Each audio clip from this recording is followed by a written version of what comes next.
एक गांव में दामोदर नाम का एक गरीब ब्राह्मण रहा करता था। ब्राह्मण को लोभ और लालच बिल्कुल भी नहीं था। वो दिन भर गांव में भिक्षावृत्ति करते और जो भी रूखा सूखा मिल जाता उसे भगवान का प्रसाद समझकर ग्रहण कर लेते। तय समय पर ब्राह्मण का विवाह संपन्न हुआ। विवाह के उपरांत ब्राह्मण ने अपनी स्त्री से कहा कि देखो, अब हम गृहस्थ जीवन में प्रवेश कर रहे हैं। गृहस्थ जीवन का सबसे पहला नियम होता है अतिथि सत्कार करना, गुरु आज्ञा का पालन करना और भजन कीर्तन करना। मैं चाहे घर में रहूं ना रहूं, लेकिन घर में अगर कोई अतिथि आए तो उनका बड़े अच्छे से अतिथि सत्कार करना। चाहे हम भूखे रह जाएं, लेकिन हमारे घर से कोई भी भूखा जाने न पाए। ब्राह्मण की बात सुनकर ब्राह्मणी ने मुस्कुराकर कहा, अच्छी बात है, मैं इस सब बातों का ध्यान रखूंगी। आप निश्चिंत रहे और भजन कीर्तन कर प्रभु भक्ति में ध्यान लगाएं। ब्राह्मण और ब्राह्मणी सुखी सुखी अपना जीवन यापन करने लगे। ब्राह्मण रोज सुबह अपने घर से भिक्षावृत्ति के लिए आसपास के गांवों में जाते और जो कुछ भी मिलता उसे प्रभु इच्छा मानकर ग्रहण करते। ब्राह्मण के घर की स्थिति बहुत ही सामान्य थी। कभी कभी तो दोनों पति पत्नी को भूखा ही सोना पड़ता, लेकिन फिर भी दोनों पति पत्नी सुखी सुखी अपना जीवन यापन कर रहे थे। मन में कोई भी द्वेष और लालच नहीं था। भगवान बड़े लीलाधर हैं। वो देवलोक में बैठे बैठे सब कुछ देखते हैं। उनकी लीला बड़ी विचित्र है।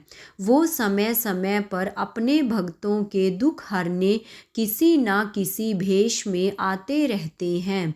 वो हमेशा अपने भक्तों की परीक्षा लेते हैं।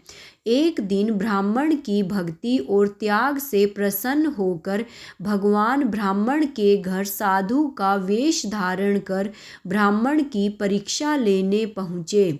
भगवान ब्राह्मण के घर के बाहर बने चबूतरे पर बैठे और भिक्षा के लिए आवाज़ लगाई। ब्राह्मण ने जब साधु महात्मा की आवाज़ सुनी तो वह बाहर आया। ब्राह्मण को देख साधु महात्मा मुस्कुराए और बोले, पुत्र, आज इस रास्ते पर जाते जाते मन किया कि आज तुम्हारे घर भोजन करूं।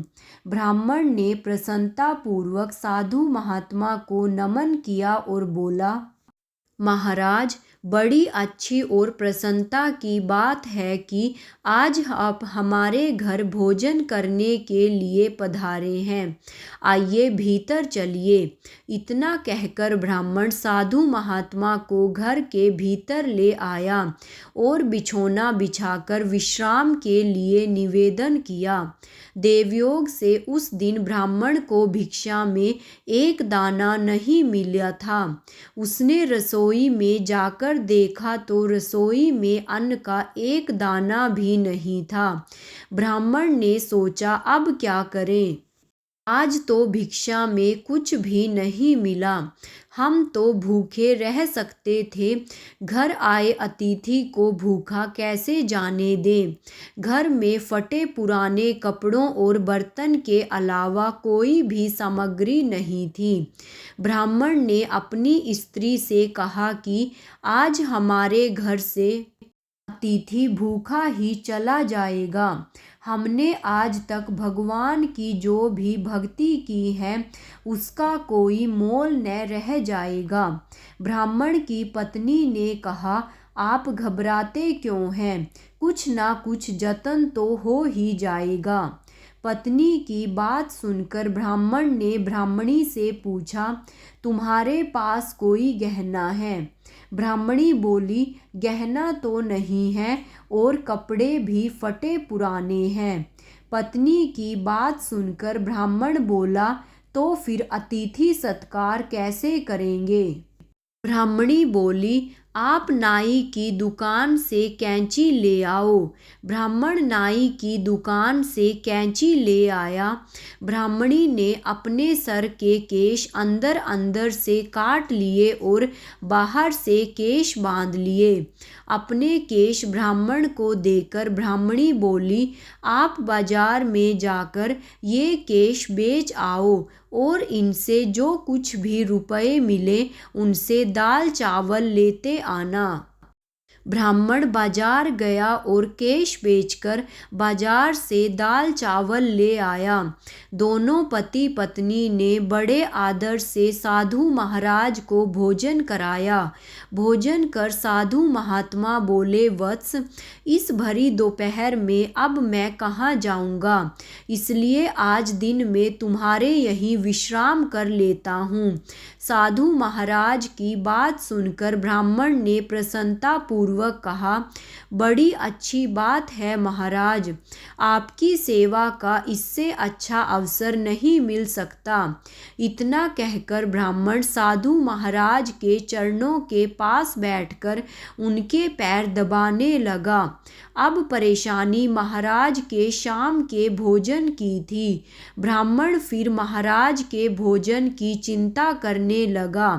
अपने पति को चिंता में देख ब्राह्मणी बोली, आप व्यर्थ चिंता ना करें, मैं हूं ना, कुछ ना कुछ जतन हो जाएगा।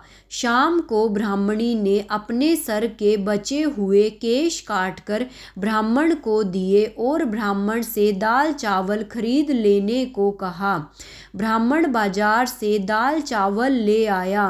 रात्रि भोजन में भी दोनों पति पत्नी ने बड़ी ही प्रसन्नता और आदर के साथ साधु महाराज को भोजन करवाया। भोजन करने के बाद साधु महात्मा बड़े प्रसन्न हुए और बोले, वत्स, तुम्हारे प्रेम से मैं तृप्त हो गया हूँ, लेकिन अब इस अंधेरे में कहाँ जाऊँगा। सोच रहा हूँ आज रात्रि यहीं विश्राम कर लूँ। साधु महाराज की बात सुनकर ब्राह्मण बोला, महाराज, ये जो कुछ भी है सब प्रभु का है, आप निश्चिंत होकर यहाँ विश्राम कर सकते हैं। ये मेरा सौभाग्य है कि मुझे आपकी सेवा करने का अवसर प्राप्त हो रहा है। इतना कहकर दोनों पति पत्नी साधु महात्मा के चरणों में बैठ गए।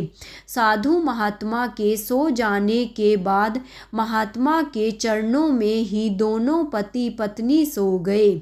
जब दोनों पति पत्नी सो गए तब बाबा जी जाग बैठे और उन्होंने ब्राह्मण को आशीर्वाद दिया कि तुम्हारे सारे दुख दर्द दूर हो जाएं, तुम्हारी पत्नी के केश भी लौट आएं और धन धान्य से घर भर जाएं।